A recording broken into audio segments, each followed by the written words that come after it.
What's up everyone, hope you all have a lovely day. I just want to show you something really quick. Let's start with braking. On my way out, when I will release the brakes, I will have endless options to do it. I can release it very slowly, like this, or I can be more abrupt with my brake release and then still hold it in the lower percentages. Or I can not trail brake at all, so I will drop it instantly. I will hold it, drop it, like this. Or I can do something like a staircase, and many more.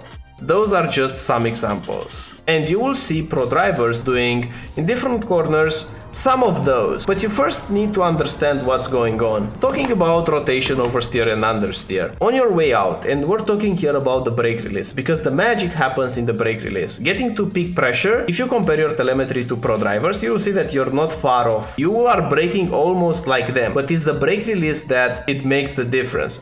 So on the brake release, when you see a driver holding the pressure, even if they're dropping it, but they're holding it, this means they are asking for more rotation. The more you continue to hold the brakes, the more rotation you will generate from the car. So you will induce oversteer just by holding the brakes. But what happens when you start bleeding the brakes a bit more aggressively? So let's say from here to here. This drop is a moment of inducing understeer. This is a moment where the driver wanted less rotation. Generating oversteer is done with holding the brakes, and generating understeer is accomplished with releasing the brakes. But understeer is more important than you think. Understeer, in some ways, is even more important than oversteer, because at some point in time, you will get more rotation than you need. And if you rotate more than you need, you will spin. Understeer is good because you can control that, and if you zoom on a brake shape, even in a smooth one, you will see up and down with the brake, almost like this.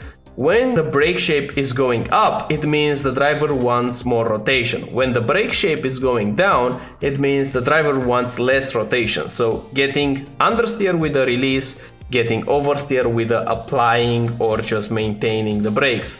And this is important because if you don't know about this and it's not in your awareness, it's not something that you practice on purpose, it's not something you notice when driving, you won't be at the limit. So dancing at the limit and skipping the car at the grip limit, it's exactly this.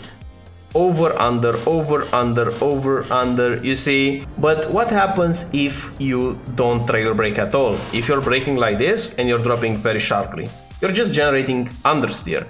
Every time you're dropping the brakes, you're losing rotation. If you drop it too sharply and you see that the car doesn't turn, it just means that you generate too much understeer. It means that you need to just stay more on the brakes. Hold the brakes on the brake release, you're getting oversteer.